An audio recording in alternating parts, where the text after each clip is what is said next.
I love a good classic design, and as a print designer for fabrics, I've drawn lots of inspiration from florals over the years. This particular rose design came from my Luluthi collection, and I have just not gotten enough out of that rose. And I saved myself a little bit of time, but didn't sacrifice any beauty by creating a beautiful cross-stitch embroidery, but I didn't have to do it myself. My Janome 15,000 embroidered this rose design, and I cannot wait to show you how simple the process is and how advanced the technology is. I created a very simple sewed design. It's no different than a regular zip clutch, only it happens at this really cool angle, has a really pretty pop of color on the inside, and of course the angle that folds down helps you reveal that beautiful rose that you've stitched. And to harken back to the handmade world, I decided to add this little handmade wool tassel on the end of the zipper for a special little detail. Let's go over the materials for making a leaning rose clutch.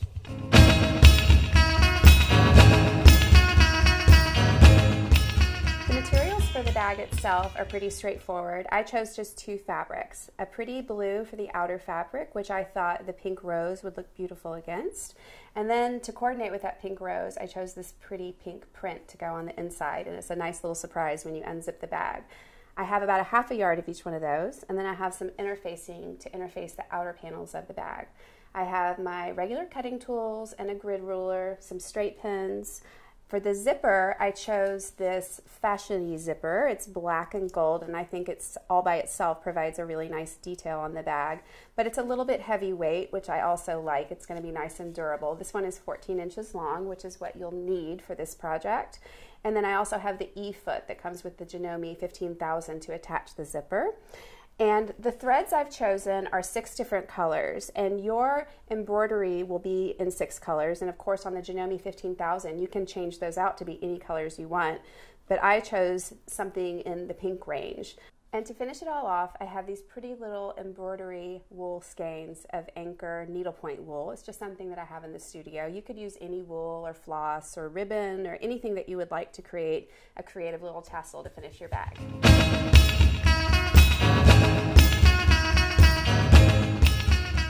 Before we can begin the cutting and sewing of our leaning rose clutch, we need to perform the stitching of that rose. And so we want to start with a nice big piece of fabric, bigger than what we're going to end up cutting it to, because we're going to do the stitching and then cut the pattern out to create the clutch. First, what we want to do though is mark out where that pattern is going to land so that we know about where to put our rose, because I have it sort of offset to a bottom corner.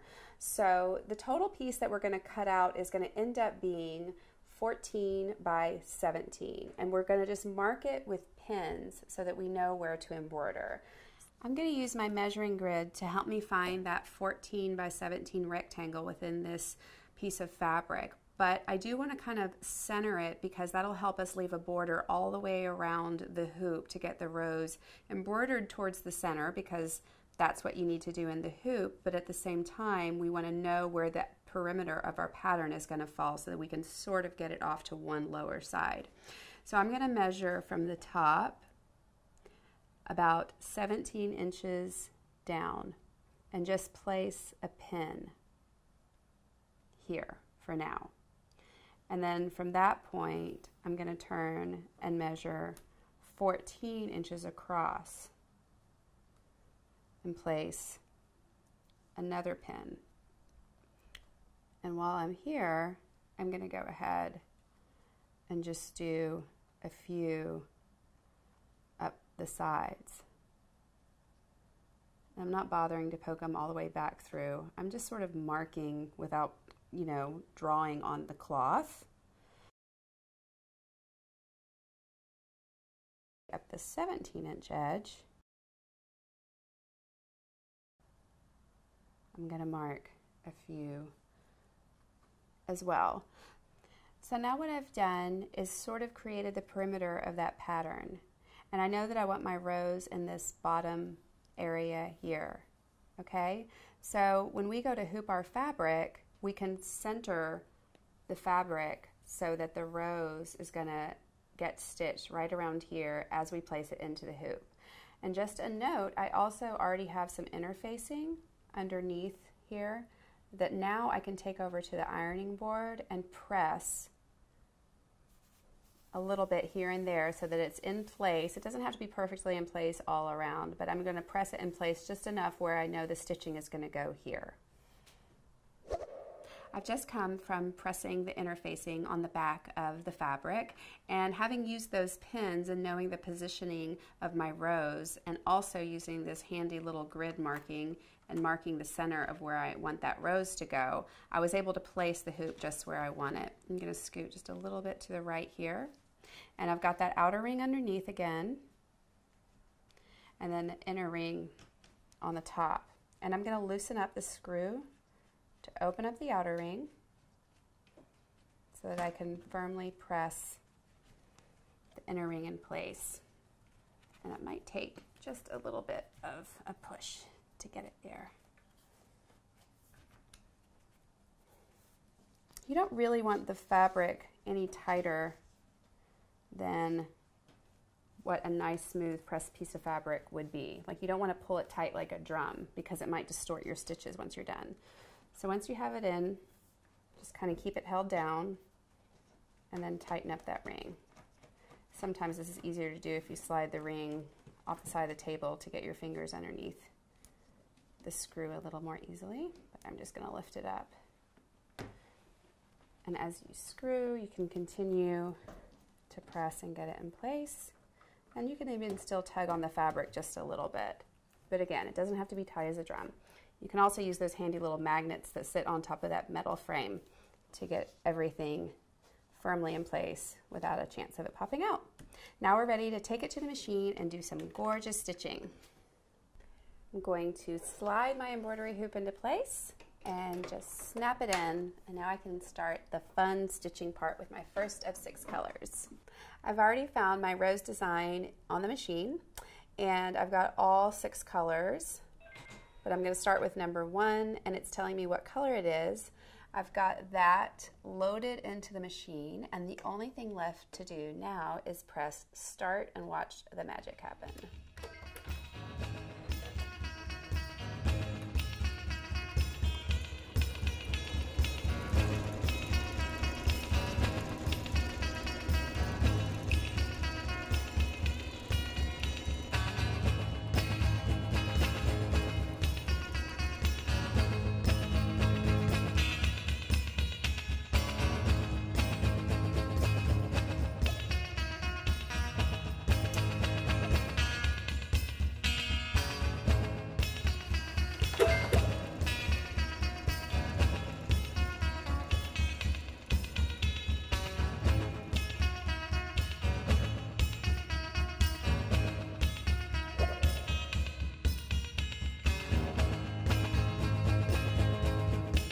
I have this beautiful embroidery all finished on my fabric, and I've given it a really smooth pressing to get ready to cut it into our clutch shape.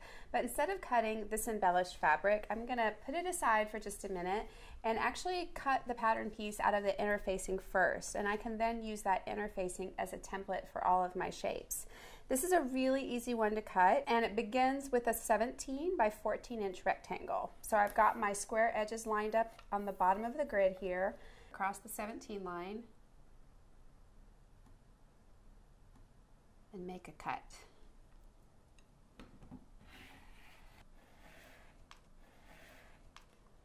Okay, and then I'm going to slide the ruler the other direction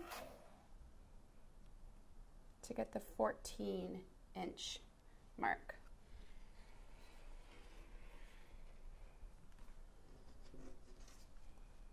Okay, now we can leave our interfacing piece exactly where it is. The next cut is going to be an angled one that we're going to use our ruler for again. And I'm starting it at the top left point, and I'm angling down over here towards the 10 inch mark. And that's the angle that that clutch front takes. And so we're going to cut there.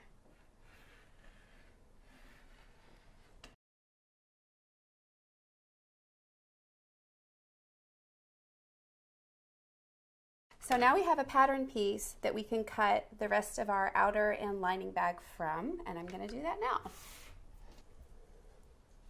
First I'm going to start with the rose. Let me get this into position here. Now, another reason why this interfacing is so helpful for starting out as a pattern is because we can see through it just a little bit to help us position where exactly we want the rose to go. You can see that angle, once folded down, is going to reveal our rose in a really beautiful way. So seeing through this interfacing really helps us know where exactly to cut the pattern. Also keep in mind that we're going to do about a 1/2 inch seam allowance all the way around. And so we want to be sure and leave that perimeter. I think this looks about right because we really do want our rose tucked in well here. So I'm just going to use this as my pattern and cut all the way around. And it does feel definitely like a little bit of wasted fabric. That's just the nature of getting your embroidery in the exact right spot that you want it, and I promise it's worth it. There's lots of things that you can still do with this fabric, especially if you're a quilter.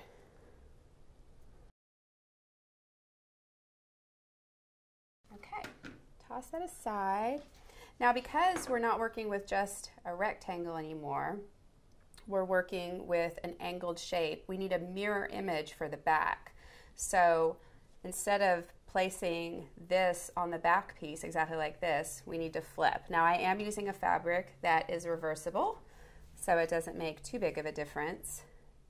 It's the same front and back. And I'm going to take the opportunity for the back piece to save a little bit more fabric and start on this square edge here.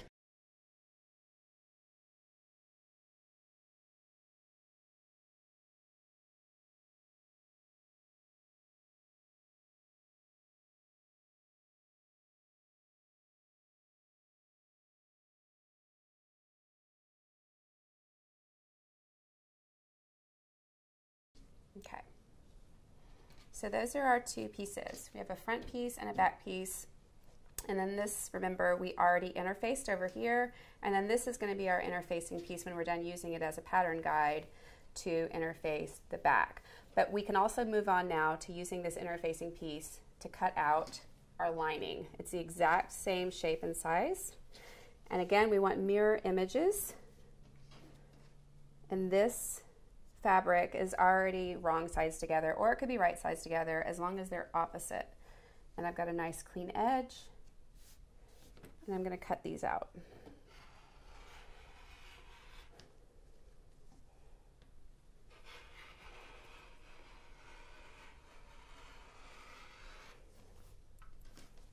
Okay, I didn't choose to interface the lining. I used it just as it is. I found that the interfacing on the two outer pieces was plenty. So I'm going to press this together, and then I'm going to show you how we'll start this construction with a zipper install. So I have all 4 pieces here and about ready to begin my zipper install. This is the front and the back piece of the outer bag, and then the front and the back piece of the lining. We know that these two go together. These are both front lining and front outer pieces because when they've got their wrong or right sides together, the angles match up. So it's between these two pieces that we're going to begin the zipper installation.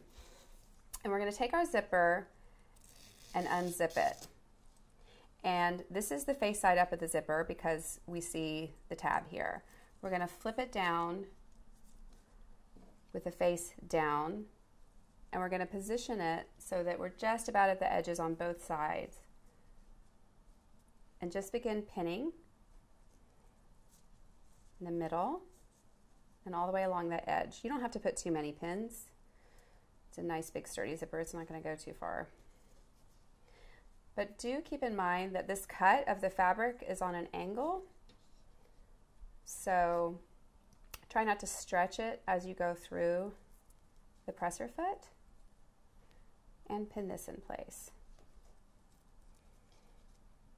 Instead of just taking this to the machine and then sewing in a lining, I'm going to combine that step and go ahead and layer the lining right side against right side with the outer bag right on top, and then just replace the pins to include all 3 layers. I find it helpful to go ahead and pin the zipper in place so I don't have to wonder about whether or not I'm sandwiching and pinning all perfectly. So that's why I did the pinning step twice. I've got the E-foot attached to the sewing machine already. And now we are going to sew all the way along that edge with the E-foot. I could switch to a zipper stitch, but I am just going to select moving the needle over to the left side of center with the E-foot, and it's going to be the perfect stitch to get the zipper on. I'm starting at that top point and lining this edge of the E-foot up with the outside edges is the perfect stitch line to land right next to the zipper teeth.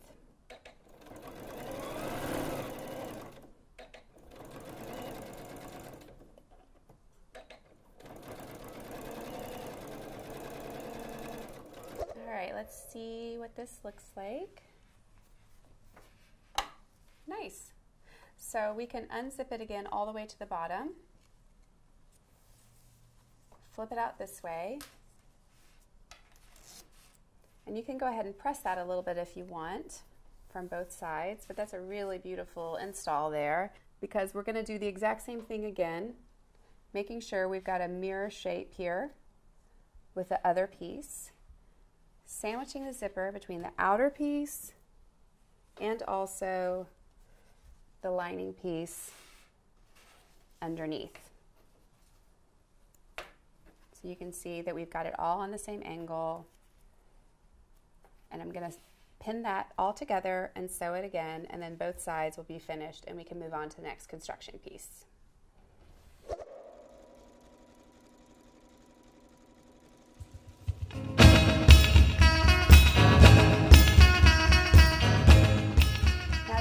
Pressed, it's time to pair the outer panels with each other instead of with their corresponding lining. So I'm going to take the back outer panel and fold it over and then pair the lining panels together. And really it's a basic seam in a U shape that starts at this point, goes down, across, and up again. I do need to point out though that you'll want to open up the zipper by a little bit. That's going to be our sneak through when we're done sewing together. Also, very important, we want to press the seam allowances with your fingers down against the outer bag, front and back. Press those down and make sure that your zipper teeth are lined up, because we've unzipped it now, so nothing's holding them together, so you have to place them together. Make sure your zipper teeth are lined up with one another, and then pin in place. This is going to be our starting point for the sewing. Is going to be a ½ inch away from this edge and starting right as close to that seam as you can get, or right up where past that zipper teeth.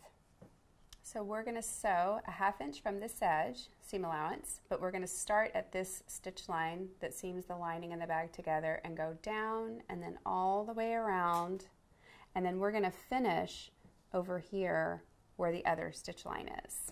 So I'm going to continue pinning now.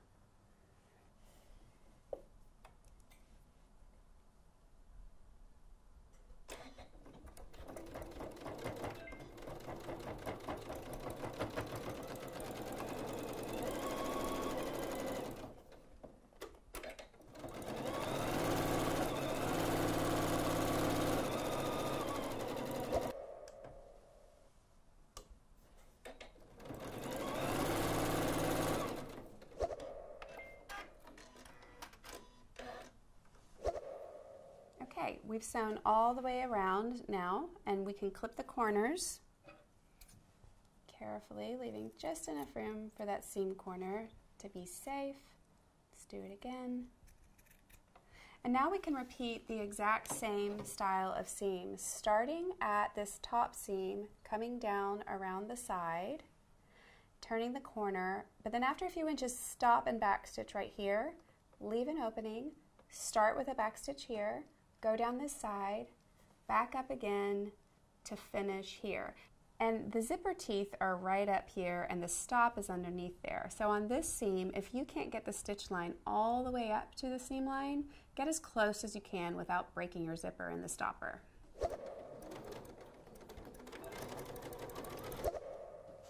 Okay, this pointed edge, we really want to go ahead and clip off that excess. It'll turn down much nicer when we pull through to the right side.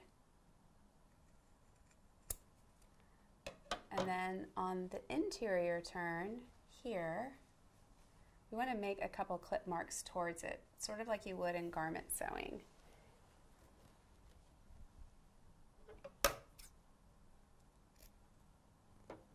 It's a little bit tough because I got a zipper tape in there.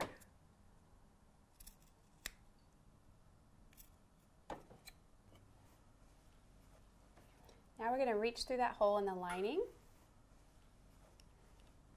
to pull through the bag, and we see the inside of the lining, but now we need to pull the outer bag all the way through the zipper. And this isn't a never-ending pull through. It's about to be revealed.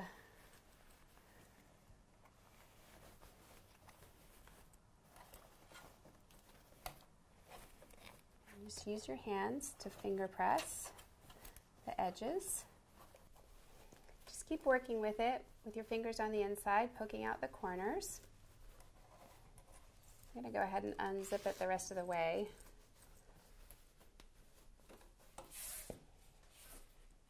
You can use a chopstick. Some people like to use the tip of their scissors. I find that scary. So I'm just pressing out all the little bits. And then the one remaining thing to do is to close up that hole. So slip that lining back out again. And you've already got a couple inches of stitching done. That'll help indicate where to fold in the rest of it. I'm just going to sort of finger press it there, make a crisp little edge. And then I can just run this under the machine for a final scant top stitching. Return the lining down inside your beautiful new clutch. Poke out all the corners nice and smooth. Give it a final pressing. And now I'm going to show you how to make that adorable little wool tassel for the zipper pull.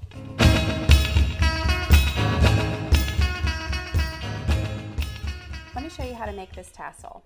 I've got 3 colors of wool that coordinate with my rows, and I'm going to pull the skein bands right off of them. Find the loose ends. Usually there's one towards the outside that's really easy to pull from. I think that's this one. And then here's another and another.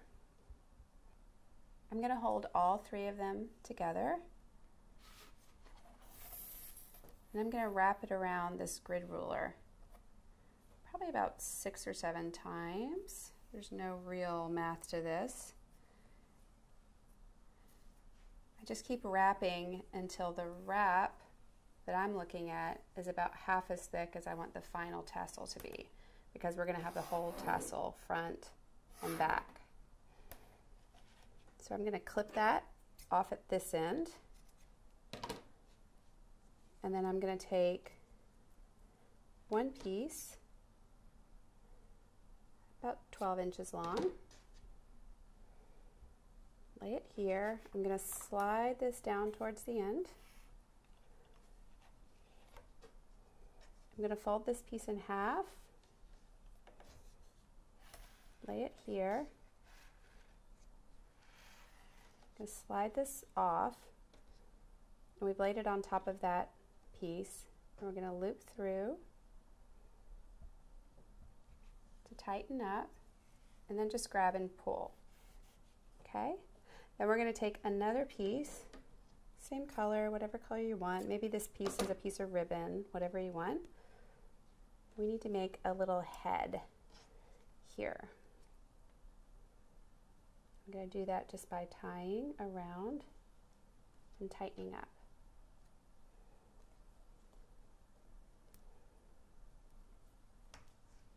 Okay, and then we just need to trim